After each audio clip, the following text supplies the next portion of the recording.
Hello students, आज हम प्रबंध लेखांकन की एक महत्वपूर्ण तकनीक कोष प्रवाह विश्लेषण या फंड फ्लो एनालिसिस को समझने जा रहे हैं। आज के वीडियो में हम समझेंगे कि कैसे एक व्यवसाय में कोष यानी फंड्स का प्रवाह होता है।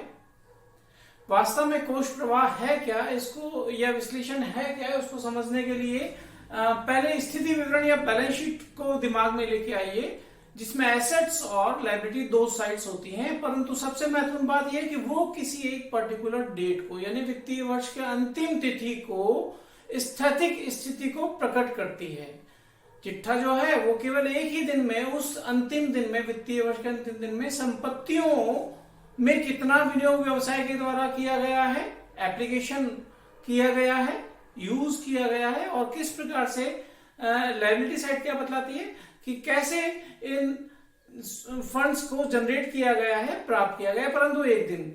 और कोष प्रवाह विश्लेषण की आवश्यकता ही इसलिए पड़ी कि हमें पिछले वर्ष के अंत से इस वर्ष के अंत तक यानी कि पूरे एक वित्तीय वर्ष में विभिन्न व्यापारिक गतिविधियों और वित्तीय स्थितियों में किस प्रकार से परिवर्तन हुआ, उस बात को जानने की आवश्यकता होती है। तो ताकि कि आने वाले समय में अगर कोई व्यवसाय की किसी जगह पर कोई कमजोरी हो तो उसको दूर किया जा सके, सुधार किया जा सके, और आने वाले समय में व्यवसाय में ग्रोथ प्राप्त की जा सके। तो इसके लिए हम कोष प्रवाह विवरण विश्लेषण करते हैं। कोष प्रवाह वास्तव में क्या होता है कि कोष का प्रवाह होगा अगर हम ये कहें कि नॉन करंट लायबिलिटी का कोई भी ट्रांजैक्शन करंट एसेट्स को अगर प्रभावित कर रहा है, और ठीक इसके विपरीत जो करंट लायबिलिटी है उसका कोई भी ट्रांजैक्शन नॉन करंट एसेट्स को प्रभावित कर रहा है, तो ऐसी स्थिति में कोष का प्रवाह होगा अगर करंट से करंट, चालू संपत्तियों से चालू दायित्व और चालू दायित्वों से चालू संपत्तियां अगर प्रभावित हो रही हैं, तो ऐसी स्थिति में कोष का प्रवाह नहीं होगा।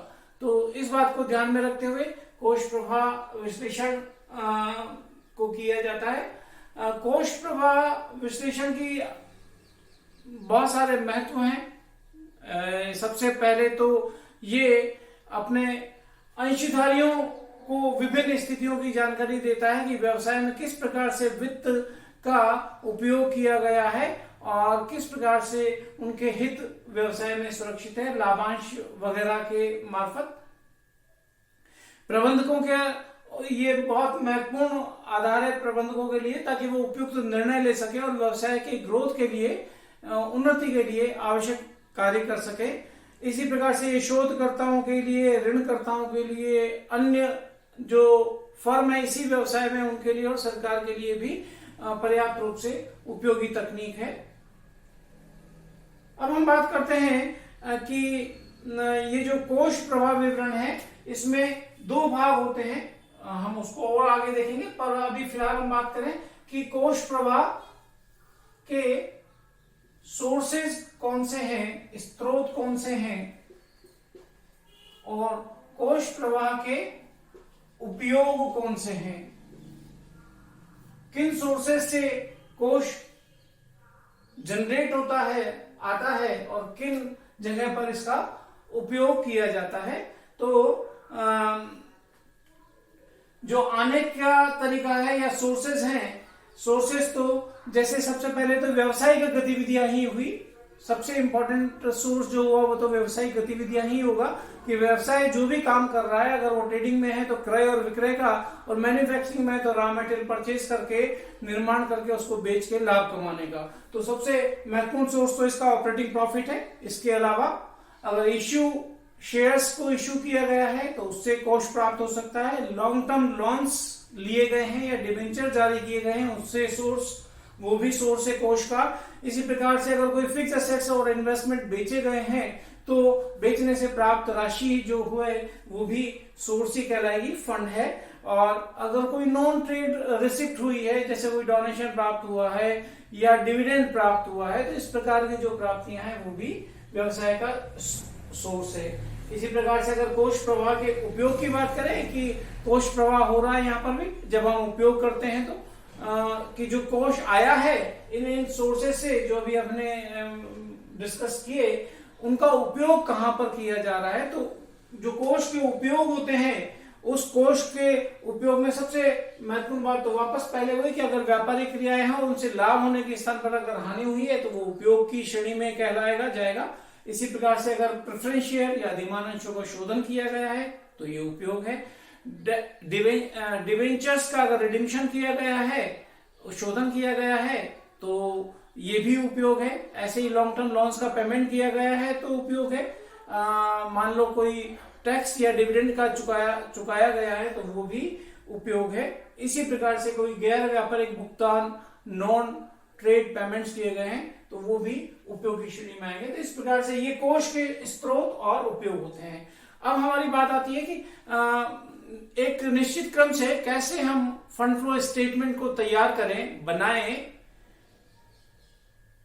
जिससे कि ये पता चले कि कुल मिला के व्यवसाय में वित्त में परिवर्तन किन किन तरीकों से कैसे किया गया, वो कौन से एक उस वित्तीय वर्ष में कारण थे जिनसे कि फंड्स जनरेट हुए, और वो कौन सी मदें थी जिनमें कि व्यवसाय ने वित्त को विनियोजित किया, उसमें एप्लीकेशन किया, यूज किया। तो जब हमें फंड फ्लो स्टेटमेंट बनाना है, एफएफएस या कोष प्रवाह विवरण जब बनाना है, तो हमें इस प्रक्रिया को ध्यान में रखना पड़ेगा जो मैंने यहां पर लिखा हुआ है। इस प्रक्रिया के आधार पर हम फंड फ्लो स्टेटमेंट तैयार करेंगे। इसके क्रम में आप सबसे पहले देख रहे हैं कार्यशील पूंजी में परिवर्तन की अनुसूची, schedule of change in working capital. Working capital क्या चीज है? करंट एसेट्स और करंट लायबिलिटी का अंतर है। तो इसके लिए एक शेड्यूल इस प्रकार से हम तैयार करते हैं। मैं इसका एक मोटा मोटा प्रारूप और तैयार करने का तरीका यहां पर बोल देता हूं कि फर्स्ट ईयर के वैल्यूज यहां पर लिए जाएंगे, सेकेंड ईयर के वैल्यूज यहां पर लिए जाएंगे, फिर इन वैल्यूज से करंट एसेट्स और करंट लायबिलिटी के वैल्यूज हम लेंगे। क्या होगा, वर्किंग कैपिटल पे क्या इफेक्ट आएगा उसको हम लिखते हैं ऐसे, change in working capital. Working capital में क्या इसका प्रभाव आएगा? अगर वो इंक्रीज हुई है तो इस कॉलम में लिखेंगे इस कारण से, और डिक्रीज हुई है तो इस कारण से लिखेंगे। यहां पर हम दो हिस्सों में कैलकुलेशन करते हैं। जितनी भी करंट एसेट्स हैं उनको एक एक करके यहाँ पे मद वाइज लिख लेते हैं, जैसे कि स्टॉक, डेटर्स, कैश वगैरह, और उनका योग हम कर लेते हैं, ये कहलाएगा ए। यहां पर एक कोई भी अमाउंट लेके मैं आपको समझाता हूं कि मान लो कि करंट एसेट्स में स्टॉक है और स्टॉक यहां पर 20,000 रुपए का था, यहां पर 30,000 रुपए का हो गया, तो पहले वर्ष की तुलना में दूसरे वर्ष में स्टॉक में वृद्धि हुई है 10,000 रुपए की। 10,000 रुपए की वृद्धि होने से वर्किंग कैपिटल पे क्या फर्क पड़ा? वर्किंग कैपिटल भी, चूंकि स्टॉक बढ़ा है, वर्किंग कैपिटल कैसे निकालते हैं? Current assets minus current liability से निकालते हैं। तो करंट एसेट बढ़ने से वर्किंग कैपिटल भी बढ़ेगी, तो इसको किस कॉलम में लिखेंगे? इंक्रीज वाले कॉलम में लिखेंगे, डिक्रीज में नहीं लिखेंगे। ऐसे ही सारी एसेट्स के लिए हम कैलकुलेशन करेंगे। बी पार्ट में सारी करंट लायबिलिटी जितनी भी प्रश्न में दे रखी हैं, उन सारी करंट लायबिलिटीज को यहां पर हम प्रदर्शित करेंगे। Creditors, bills payables, outstanding expenses वगैरह वगैरह, और इसका योग हम यहां पे कर लेंगे करंट लायबिलिटीज का, वो बी कहलाएगा। यहां पर भी एक एग्जांपल से समझाता हूं कि मान लो ये 5,000 है और ये 7,000 हो गया। फर्स्ट ईयर के में कोई भी करंट लायबिलिटी 5,000 की थी और सेकंड ईयर में वो हो गई अगर 7,000 रुपए की, तो यहां पर देखिए करंट लायबिलिटी में तो वृद्धि हुई है, लेकिन हमें यहां पर लिखना है वर्किंग कैपिटल पर प्रभाव। ये देखिए, इस सूत्र को दिमाग में रखिए, करंट लायबिलिटी के बढ़ जाने से ये जो नेट अमाउंट है वर्किंग कैपिटल का वो कम हो जाएगा, इसलिए इसको अब आप डिक्रीज के कॉलम में प्रदर्शित कीजिए 2,000 यहां पर। तो इस प्रकार से, और अगर मान लो ये 5,000 की जगह पर या सेकेंड ईयर में घटकर 3,000 रह जाए, यानी कि 2,000 में से घट जाए, तो करंट लायबिलिटी के घटने से वर्किंग कैपिटल बढ़ जाएगी, तो वो यहां पर आप प्रदर्शित करेंगे। ऐसे ही अब हम सी वर्किंग कैपिटल ज्ञात करते हैं, जो ए माइनस बी से ज्ञात हो जाएगा। तो जो ए है ये टोटल, इसमें से ये घटाएंगे तो यहां वैल्यू आ जाएगा। ऐसे ही ये जो टोटल है इसमें से ये सब्ट्रैक्ट करेंगे तो यहां पर ये वैल्यू आ जाएगा। अब देखिए, इसका मैंने टोटल नहीं लिया है, मैं एक अलग से वैल्यू ले रहा हूं कि ये टोटल नहीं लिया है मैंने, अलग से एक वैल्यू ले रहा हूं कि अगर वर्किंग कैपिटल यहां पर कुल मिला के आती है 5000 और यहां पर आती है 3000, इनको हम आधार नहीं बना रहे हैं क्योंकि हमने कंप्लीट क्वेश्चन नहीं लिया है यहां पर।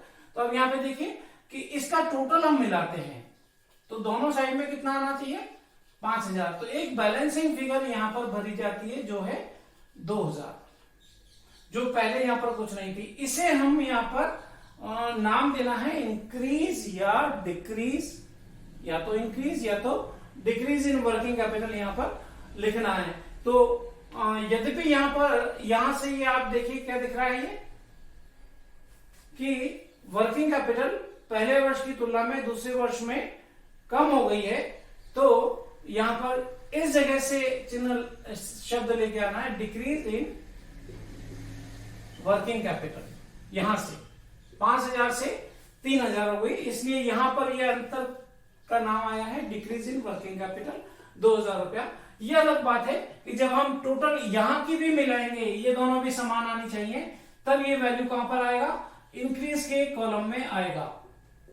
ये बैलेंसिंग फिगर है, याद रखिए। और आपको मालूम है कि जब हम बैलेंसिंग फिगर किसी कॉलम में लिखते हैं, इसका मतलब दूसरे कॉलम का योग ज्यादा है, तो डिक्रीज का टोटल ज्यादा है, इंक्रीज का टोटल बराबर करने के लिए बैलेंसिंग फिगर यहां पर लिखी गई है। So this is the balance of decrease in working capital. तो इस प्रकार से हम कार्यशील पूंजी में परिवर्तन की अनुसूची तैयार कर लेते हैं।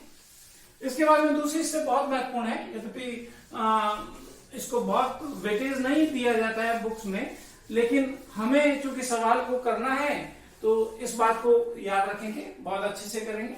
समस्त गैर चालू संपत्तियों और दायित्वों में परिवर्तन, पहली बात तो परिवर्तन की कर रहे हैं। अगर आपको बैलेंस शीट दे रखी है, मैं एक एग्जांपल लेता हूं, लैंड 4000 रुपए बतला रखा है पहले साल में और दूसरे साल में 5000 रुपए बतला रखा है। मान लो कि और कोई समायोजन प्रश्न में नहीं दे रखा है, तो बड़ा स्पष्ट है कि लैंड 4000 से 5000 एक ही कारण से बढ़ सकती है कि आपने क्रय की होगी। और क्रय करने का प्रभाव क्या पड़ा कि लैंड आपने परचेज किए, तो अगर जनरल एंट्रीज को दिमाग में लेके आए तो लैंड अकाउंट दिया टू बैंक, तो आपका बैंक से पैसा गया है, कोष आउटफ्लो हुआ है। तो संपत्ति बढ़ने का मतलब क्या हुआ, पैसे का जाना हुआ, कैश का आउटफ्लो हुआ। खाते बनाएंगे, अगर समायोजन दे रखे तो अनिवार्यतः आप खाते बनाए, नहीं तो गलतियां होने की संभावना बढ़ जाएगी। खाते बनाकर, और अगर मान लो समायोजन नहीं है तो मुंह जबानी, अगर आप बहुत अच्छे से उस आइटम को समझते तो मुंह जबानी उसका प्रभाव ले सकते हैं। लाभानी खाते तथा कोषों, कोषों का मतलब नकद यानी कि बैंक, करंट एसेट्स और करंट लायबिलिटी पर क्या प्रभाव पड़ रहा है उसको ज्ञात करेंगे। तो हर एक वो आइटम जो चालू संपत्ति नहीं है, वो चालू दायित्व नहीं है, क्योंकि वो सारी तो आपके schedule of change in working capital में आ गई। उसके अलावा जितनी भी मदें हैं उन सबके आप खाते बनाइए। अनिवार्यतः अगर आपको समायोजन दे रखा है, और अगर समायोजन नहीं है तो डायरेक्टली अगर उसका प्रभाव आप समझते हैं कि ये प्रभाव इस पे, इस कोष पे पड़ेगा या उस लाभानी खाते पे पड़ेगा, तो उसको सीधा प्रदर्शित कर सकते हैं। खाते बनाने से आपको ये पता चल जाएगा कि लाभानी खाते से समायोजन हुआ है बैलेंसिंग फिगर का, या कैश या बैंक से समायोजन हुआ है। मेनली ये दो चीजें प्रभावित होती है। जैसे मैं एग्जांपल लूं, डेप्रिसिएशन है तो राइट ऑफ होगा पीएनएल अकाउंट के थ्रू, प्रिलिमिनरी एक्सपेंसेस है तो राइट ऑफ होगा पीएनएल अकाउंट के थ्रू, लेकिन अगर लैंड है तो वो परचेज की जा सकती है। ऐसे ही अगर कोई एसेट है तो वो आपने खरीदी हो सकती है और बेची भी हो सकती है। पैसा आता दिखता है, कोष आता दिखता है, तो बेची भी हो सकती है। तो इस प्रकार से पीएनएल अकाउंट और कोषों पर क्या प्रभाव उस पर्टिकुलर आइटम का पड़ा, खाते बनाकर हम ज्ञात कर लेंगे। आगे मैं वापस इसको बतला दूं, कि हमें हर खाते में जो भी हम अकाउंट बनाएंगे, कोई भी asset account, suppose asset account बनाया कोई, या कोई लायबिलिटी अकाउंट बनाया किसी भी प्रकार का, तो उसके ओपनिंग बैलेंसेस को आप ले लेंगे। एसेट का बैलेंस डेबिट होता है और क्लोजिंग बैलेंस यहां पर बता देंगे क्योंकि बैलेंस शीट में आपको मिल रहे हैं। लायबिलिटी का ओपनिंग बैलेंस क्रेडिट होता है और बैलेंस शीट जो है वो इस पक्ष में लिखा जाएगा। CR side is more in comparison of DR side, तो ये यहाँ पर आ जाएगा। ये आपको प्रश्न में मिल रहे हैं और जो भी समायोजन दे रहे हैं वो आप यहाँ पर प्रदर्शित कर दीजिए। एग्जाम्पल के तौर पर हमने एसेट को, ये बैलेंस है 4,000 रुपए का और ये बैलेंस है 3,000 रुपए का, तो इसका मतलब आपने बेचा है एसेट को, एसेट को बेचा है तो वो यहाँ पर 1,000 रुपए आ जाएगा। किस नाम से, ये इंपॉर्टेंट है कि ट्रांजैक्शन जो है वो तो क्या हुआ, ट्रांजैक्शन है वो तो क्या हुआ, सेल ऑफ एसेट मेरे इस एग्जांपल में, और खाते का नाम क्या है, बाय बैंक। तो एक तो होता है ट्रांजैक्शन का नाम और एक होता है अकाउंट का नाम। तो अकाउंट कौन सा प्रभावित हो रहा है, बैंक अकाउंट, क्योंकि आपके पास में पैसा आ रहा है, आपने 1,000 की संपत्ति बेची है। ये मैंने सीधा एग्जांपल ले लिया है बेचने का। अगर ये डेप्रिशिएबल एसेट है तो डेप्रिशिएशन वगैरह का समायोजन भी हो सकता है, बेचने पर लाभ और हानि भी हो सकती है, वो भी समायोजन यहाँ पे दिखाई दे सकते हैं। ऐसे ही तो ये आपने क्या किया, एक तो ट्रांजैक्शन आपने तय किया सेल ऑफ एसेट, और दूसरा आपने क्या किया कि बैंक पर इसका प्रभाव पड़ा। ऐसे ही मान लो किसी भी खाते में, चाहे वो एसेट में हो चाहे लायबिलिटी में हो, अगर किसी पक्ष में मान लो कि आता है टू P&L अकाउंट, जैसे कि प्रिलिमिनरी एक्सपेंसेस शुरू में थे 6,000 रुपए के, लास्ट में रह गए वो क्लोजिंग बैलेंस उसका है 5,000 रुपया, तो 1,000 रुपया क्या हुआ है, अपने राइट ऑफ किया है। तो name of transaction is return of preliminary expenses, right of कर दिया आपने, लेकिन खाते का नाम क्या है, वो राइट ऑफ किसके थ्रू हुआ है, वो थ्रू हुआ है P&L अकाउंट के। तो प्रॉफिट यहाँ पर P&L अकाउंट यहाँ पर आया है। तो इस प्रकार प्रत्येक खाते में से आपको सर्च करना है कि क्रेडिट साइड में और डेबिट साइड में कहां कहां बैंक और P&L अकाउंट लिखे गए हैं, क्योंकि उसका प्रभाव आने वाले दोनों में पड़ने वाला है। मैं पहले इसी को बोल देता हूं कि जब जब भी P&L अकाउंट यहां पर डेबिट साइड में इन खातों में या क्रेडिट साइड में आया हो, तो वो P&L अकाउंट वाली सारी चीजें आएंगी परिचालन से कोषों की गणना में। अभी हम देखते हैं किस तरीके से। और जितने भी बैंक वाले मदें हैं, कोष वाली मदें हैं, वो सारी कोष की मदें जाएंगी कोष प्रवाह विवरण में। तो खाते इसलिए आवश्यक हो गए क्योंकि इसमें जो भी आपका बैलेंसिंग फिगर बन रहा है, खाता बराबर राशियां नहीं है बैलेंस शीट में, तो वो राशियां जो है समायोजनों के प्रभाव के उपरांत बैंक और P&L अकाउंट में परिलक्षित होंगी खातों में। और अगर वो बैंक से परिलक्षित है या किसी अन्य कोष से परिलक्षित है तो फिर वो तो जाएगी परिचालन से कोषों की कोष प्रवाह विवरण में बैंक वाली, और P&L वाली जाएगी परिचालन से कोषों की गणना में। तो ये बहुत महत्वपूर्ण स्टेप है नंबर 2, क्योंकि इसमें बहुत सारे वैल्यूज कंप्यूटर में करने पड़ जाते हैं। तीसरी स्टेप है वो है परिचालन से कोषों की गणना, फंड्स फ्रॉम ऑपरेशंस। शॉर्टकट में मैं इसको लिख रहा हूं, फंड्स फ्रॉम ऑपरेशंस। इसके दो हिस्से होते हैं। ये स्टेटमेंट फॉर्म में बनाया जाता है, ये खाता नहीं है।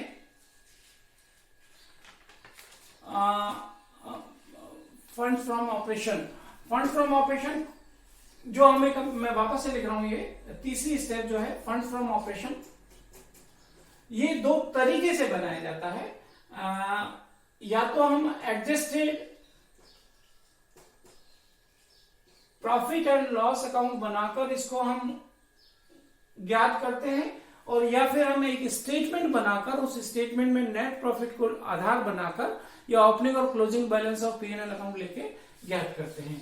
तो चूंकि खाता हो गया तो खाता होते ही यहाँ पर डेबिट और क्रेडिट साइड हो जाएगी, डेबिट और क्रेडिट साइड। जो भी बैलेंस अपने को P&L अकाउंट के दे रखे हैं वो ले ले। नॉर्मली इसका क्रेडिट बैलेंस होता है, तो बाय बैलेंस ड्रॉट डाउन, और सारे समायोजनों जितने भी ट्रांजेक्शन है उन सबको यहाँ पे लिखेंगे हम। तो इसको अंत में लिखें, मैं पहले पर लिख रहा हूं समझाने के लिए, बैलेंस सीडी जो प्रश्न में दे रखा है वो यहां पर ले लें। फिर इसमें जितने भी नॉन ट्रेडिंग रिसिप्ट्स हुई हैं, जो भी अभी हमने सेकंड स्टेप में खाते बनाए थे, उसमें जब जब भी पीएनएल अकाउंट आया है, प्राप्तियां जब वो बतला रहा है, उसमें क्रेडिट पीएनएल अकाउंट को क्रेडिट जब किया गया है तो वो यहां पर आएगा। पीएनएल अकाउंट जब भी क्रेडिट होगा इनकम को बतलाएगा, और इनकम को बतलाएगा तो वो यहां पर आ जाएगा। तो बाई नॉन ट्रेडिंग रिसिप्ट्स जो भी है वो, जैसे कि डिविडेंड प्राप्त हुआ, प्रॉफिट ऑन सेल हो गया, वो इस प्रकार की प्राप्तियां यहाँ पर हो गई। इंटरेस्ट अगर रिसीव कहीं हुआ है तो वो भी यहाँ पर आ जाएगा। ये सारी मदें यहाँ पर आ जाएंगी। इस पक्ष में तीन बातें हैं। सामान्यतः अभी अगर हम पीएनएल अकाउंट को अगर अपने दिमाग में लेके आए तो पहला अकाउंट ट्रेडिंग अकाउंट होता है जिसमें ग्रॉस प्रॉफिट ज्ञात होता है। दूसरा, यद्यपि हम बनाते नहीं, कई बार उसको मिक्स कर देते हैं, लेकिन सेकंड पार्ट में ऑपरेटिंग प्रॉफिट ज्ञात होता है जिसमें क्रेडिट साइड में कोई भी नॉन ऑपरेटिंग इनकम नहीं होती और डेबिट में कोई नॉन ऑपरेटिंग एक्सपेंसेस नहीं होते। थर्ड पार्ट में इसके अगेंस्ट, इस ऑपरेटिंग प्रॉफिट के अगेंस्ट इसमें कुछ खर्चे जो भी राइट ऑफ किए गए हैं वो डेबिट कर दिए जाते हैं, और क्रेडिट साइड में जो भी नॉन ट्रेडिंग इनकम है वो लिख दी जाती है। इससे जो एनपी आता है, अगर कंपनी की स्थिति है तो फिर इसके बाद में एप्रोप्रिएशन अकाउंट भी बनता है, पीएनएल एप्रोप्रिएशन अकाउंट, जिसमें शेष जो पीएनएल अकाउंट का बैलेंस शीट में है उसको लेके आते हैं और फिर इस नेट प्रॉफिट को ऐड करते हैं कि इस टोटल प्रॉफिट में से इतना डिविडेंड बांट दिया गया, इतना रिजर्व में ट्रांसफर कर दिया गया, और शेष जो बचता है पीएनएल एप्रोप्रिएशन का वो बैलेंस शीट में ले जाते हैं। पर अगर कंपनी नहीं है तो एप्रोप्रिएशन वाला पार्ट नहीं बनता। फर्म की स्थिति में नेट प्रॉफिट पे ही वो रुक जाता है, वो नेट प्रॉफिट हम बैलेंस शीट में कैपिटल में ले जाके ऐड कर देते हैं। और कंपनी की स्थिति में पीएनएल एप्रोप्रिएशन अकाउंट बनता है और बैलेंस शीट में आपको शेयर कैपिटल दिखती है, वहां पर आप कैपिटल में ले जाके ऐड नहीं करते, वरन ये पीएनएल अकाउंट का balance separately reserve and surplus के टाइटल में लेके जाते हैं। इस बात को ध्यान में रखें। तो यहाँ पर जितने भी नॉन ट्रेडिंग, शॉर्टकट में लिख रहा हूं, नॉन ट्रेडिंग एक्सपेंसेस जो हैं वो यहां पे डाल दें, जितने भी राइट ऑफ हैं वो भी यहां पर लिख लें, और जितने भी ट्रांसफर टू रिजर्व हैं वो सब मदें यहां पर प्रदर्शित कर दें। और डायरेक्ट ही अगर हम बोलें, जैसे मैंने अभी थोड़ी देर पहले बोला, ये टेक्निकल तरीका है, सैद्धांतिक रूप है। डायरेक्ट तरीका क्या है था, जो हमने सेकंड स्टेप में खाते बनाए उसमें जब भी आपने पीएनएल अकाउंट को डेबिट किया है तो उस पीएनएल अकाउंट को जब भी डेबिट किया है वो राशि सारी यहाँ पर प्रदर्शित कर दें। तो इस प्रकार से आपको यहाँ पर अगर प्रॉफिट हो रहा है तो यहाँ पर funds from operations balancing figure के रूप में मिल जाएंगे, दोनों साइड का टोटल बराबर करेंगे तब। इसी को ऑपरेटिंग प्रॉफिट भी कहा हुआ हो सकता है। कभी कभी हम नॉर्मली जब इस विश्लेषण को काम में लेते हैं तकनीक को, तो इसको एफएफए बोलते हैं, फंड्स फ्रॉम ऑपरेशन, परिचालन से लाभ। ऐसे ही हम सवालों में भी देखेंगे कि अगर आपको नेट प्रॉफिट दे रखा है तो मैं डायरेक्ट ही बोल देता हूं, अगर नेट प्रॉफिट दे रखा है तो एक स्टेटमेंट बनाइए, नेट प्रॉफिट को सबसे पहले लिखिए, ये जो भी डेबिट साइड में इधर लिखी गई है उन सबको ऐड कर दीजिए, और क्रेडिट साइड में लिखी हुई चीजों को लेस कर दीजिए, तो वापस आपको फंड्स फ्रॉम ऑपरेशन वहां पर भी मिल जाएगा। क्योंकि आप क्या कर रहे हैं, नेट प्रॉफिट में रिवर्स इफेक्ट दे रहे हैं कि जो जो चीजें पहले डेबिट कर दी गई थी पर वो ऑपरेटिंग मद नहीं है, तो वापस जो डेबिट कर दी थी उनको वापस ऐड कर रहे हैं, तो इनको ऐड और इनको लेस कर देंगे। इस प्रकार से हम परिचालन से कोषों की गणना कर लेते हैं। अंत में आप देखिए कोष प्रवाह विवरण कैसे बनाया जाता है, फंड फ्लो स्टेटमेंट कैसे बनाया जाता है। तो फंड फ्लो स्टेटमेंट, शॉर्टकट में इसको मैं एफएफएस लिख रहा हूं, फंड फ्लो स्टेटमेंट, ये भी टी फॉर्मेट में ही बनता है, परंतु ये खाता नहीं है। यहां पर एप्लीकेशन जितने भी हैं और सोर्सेज, आय, आमदनियां जितनी भी हैं, आमदनी का मतलब यहां पर कोष जो भी आया है व्यवसाय में, वो सारे कोशेज आने का तरीका वो यहां पर, और जाने का तरीका वो यहां पर हम बताएंगे। तो जितने भी ट्रांजेक्शंस आपने अभी सेकंड स्टेप को ले रहा हूं मैं, सबसे पहले जब हमने ये सेकंड स्टेप में खाते बनाए थे तो डेबिट या क्रेडिट साइड में उन खातों में देखिए बैंक या कैश कहां पर लिखा हुआ है, या कोई भी कोष यानी करंट एसेट्स या करंट लायबिलिटी का आइटम कहीं पर कुछ लिखा हुआ है क्या। अगर वो है तो इसका मतलब एफएफएस में उस आइटम को आना है, एप्लीकेशन साइड में या सोर्सेस में। अब उसकी नेचर देखिए ट्रांजेक्शन की, खाते का नाम अलग होगा वहां पर नेचर क्या है कि अगर संपत्ति का मूल्य कम हुआ है तो आपने बेचा है, बेचने से क्या हुआ, पैसा आया है। आपने क्या लिखा है, बाई बैंक। अभी थोड़ी देर पहले वाले एग्जांपल में भी हमने लिखा था बाई बैंक, पैसा आया है, तो ये सोर्सेस है। तो आप यहां पर क्या लिखेंगे, उस ट्रांजेक्शन का नाम सेल ऑफ लैंड, और वो राशि 2000 है तो 2000 और 1000 है तो 1000 यहां पर आप उसको प्रदर्शित कर देंगे। तो इस प्रकार से जो भी पैसा आया है उन खातों में नॉन करंट एसेट्स और नॉन करंट लायबिलिटी सबके हमने खाते बनाए हैं, चाहे वो बैलेंस शीट में चाहे वो समायोजन में थे। उसका नाम अगर है नॉन करंट और नॉन करंट एसेट और लायबिलिटी के अलावा है तो खाता जरूर बनेगा, और इस प्रकार से उसका प्रभाव सेल ऑफ लैंड है तो इधर आ जाएगा, और मान लो परचेज ऑफ एसेट है कोई तो वो इधर आ जाएगा। इस प्रकार से जितनी भी मदें हैं जो कि कैश या फंड को प्रभावित कर रही है वो यहां पर आ जाएंगी। तो ये पहला पार्ट हुआ कि सेकेंड स्टेप में जितने भी खाते थे उन सब के प्रभाव को हम यहां पर या यहां पर लेके आ गए। फिर आप कीजिए तीसरी step, third step. Third step में क्या हो रहा था, हमने एफएफओ की गणना की थी, वो अभी अभी हमने देखा पीएनएल अकाउंट के क्रेडिट साइड में आई। तो जो फंड्स फ्रॉम ऑपरेशन है उससे पैसा आया है, फंड आया है, कोष प्रवाह इनफ्लो हुआ है, वो यहां पर प्रदर्शित करेंगे। ये दूसरी स्टेप हो गई। और अगर वही लॉस होता, डेबिट साइड में होता, तो वो इस पक्ष में नहीं हो गया, एप्लीकेशन वाली साइड में बदला देते, तो ये दूसरा समायोजन हो गया। सेकेंड स्टेप से सारी चीजें लिया है और थर्ड स्टेप से यहां पर लेके आ गए। इसके बाद में यहां पर हम टोटल मिलाएंगे, दोनों साइड का टोटल मिलाएंगे, जो भी बड़ा टोटल हो वो ले लें। मैं एग्जांपल के तौर पे यहां पर लेता हूं, ये टोटल मान लो बड़ा हो, ये 20,000 हो, और इधर का टोटल जितनी मदें थी इनका अगर मैंने अभी किया तो ये 18,000 आता है, पर मुझे टोटल तो यहाँ पर 20,000 लिखना है टोटल मैच करने के लिए, क्योंकि स्टेटमेंट फॉर्म में दोनों साइड की टोटल अपने को बराबर रखनी है। तो यहाँ पे एक बैलेंसिंग फिगर बनेगा, जो भी इस एग्जांपल में मेरे हो रहा है कितना, 2,000 रुपया। ये बैलेंसिंग फिगर इस साइड में लिखा जाएगा। तो applications are more in comparison of sources, outflow ज्यादा हुआ है इनफ्लो की तुलना में। तो ये किस चीज को बताएगा, ये डिक्रीज इन वर्किंग कैपिटल को बताएगा कि कार्यशील पूंजी में इतनी कमी हुई है। वाइस वर्सा, अगर ये सोर्सेस का टोटल ज्यादा होता और बैलेंसिंग फिगर यहां हो रही होती तो हम इसको बोलते हैं increase in working capital, because inflow of funds is more in comparison of application of the funds.